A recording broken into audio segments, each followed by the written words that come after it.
કોઈની નથી આજે શાળાની આગામી હેડર કરવા માટે ઉમેદવાર તરીકે ઊભી છું. સૌપ્રથમ ફાધર, સિસ્ટર અને શિક્ષકોનો પ્રેરણાથી આભાર વ્યક્ત કરું છું કે જેમણે મને ઉમેદવાર તરીકે પસંદ કર્યો. આજનો મારો વિષય છે શિસ્ત. શિસ્ત એટલે સ્વયં નિયંત્રણ.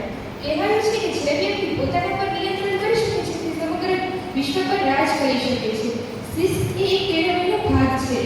શિસ્ત એ શરૂઆતથી લઈને સફળતા સુધીનો એક રસ્તો છે. દાખલા તરીકે એક નદીનો કિનારો છે. ત્યાંથી વ્યક્તિ નદી ઓળંગવાની શરૂઆત કરે છે અને બીજો કિનારો છે જે સફળતા છે, જ્યાં વ્યક્તિ પહોંચવાનું હોય છે.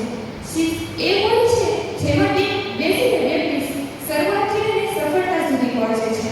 શિસ્ત એ કેળવણીનો ભાગ છે.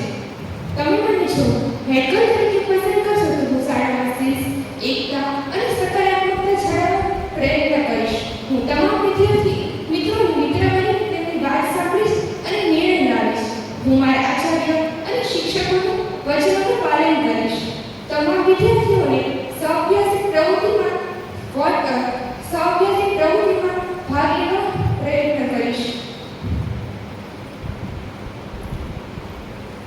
જો તમે મને હેડગર્લ તરીકે વોટ આપશો તો હું શાળાના નિયમોનું પાલન કરાવીશ. અંતે હું એટલું જ કહીશ કે વિચાર કરો સાચો, નિર્ણય લો ન્યાયી. વિચાર કરો સાચો, નિર્ણય લો ન્યાયી. તમારો એક મત આપો તમારી પોતાની નિયતિને ભાઈ. અસ્તુ. આદરણીય ફાધર, વંદનીય સિસ્ટર, પ્રિય શિક્ષકગણ અને વાલા વિદ્યાર્થીઓને નમસ્કાર કરું છું. હું ટોટિયામાં મને હેડગર્લ તરીકેની તક આપવા હું ફાધર, સિસ્ટર, શિક્ષકો અને વિદ્યાર્થીઓનો ખૂબ ખૂબ આભાર માનું છું. હું વાત આગળ વધારતા પહેલા એટલું કહું છું કે હું જે કંઈ પણ કહીશ તે કરીને બતાવીશ. એવું નહીં કે વોટ મળ્યા પહેલા હું સારું સારું કહું અને વોટ મળ્યા પછી હું કેવી જેમ રંગ બદલી નાખું. તેથી મને જે કંઈ પણ કાર્ય મળશે તેનું પૂરી નિષ્ઠાથી કરીશ. બધા સાથે સારો વ્યવહાર કરીશ અને બધાને માનવનું આદર પણ આપીશ. મેં જોયું છે કે અમુક વિદ્યાર્થીઓ ડરના કારણે કોઈ ઇતર પ્રવૃત્તિમાં ભાગ નથી લેતા. તેથી હું તેમને મદદરૂપ બનીશ અને તેમને પ્રોત્સાહન આપીશ કે તેઓ દરેક ક્ષેત્રમાં ભાગ લે. આ બધાનું પાલન તો હું કરીશ જ, પણ સૌપ્રથમ હું શિસ્તતા લાવીશ. સૌપ્રથમ પહેલા હું મારામાં લાવીશ, પછી જો બીજા વિદ્યાર્થીઓને શિસ્તનું પાલન કરાવીશ. શિસ્ત શબ્દ બધાએ સાંભળ્યો જ હશે. શિસ્ત એકમાત્ર શબ્દ નથી, તે નિયમોનું પાલન અને સદ્ગુણોનો વિકાસ છે.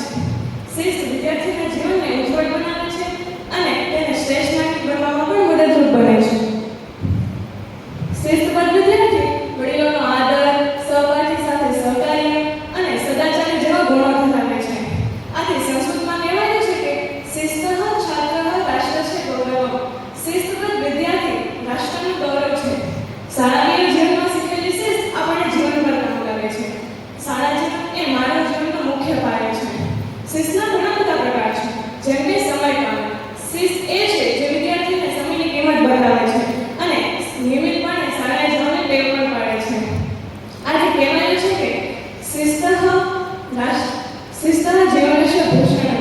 શિસ્ત જીવનનું આભૂષણ છે. આ કાળ દરમિયાન શીખેલી શિસ્ત આપણને ઉત્તમ શિક્ષણ, સદ્ગુણો અને કારકિર્દીની સફળતા અપાવે છે. આથી હું એટલું કહું છું કે હું જો તમને હેડગર્લ તરીકે યોગ્ય અને સક્ષમ લાગું તો આપનો આશીર્વાદ રૂપી મત મને આપો. મારે વાત નથી કરવી, મારે કંઈક કામ કરીને બતાવવું છે. આપના હૃદયમાં મારે મારું સ્થાન બનાવવું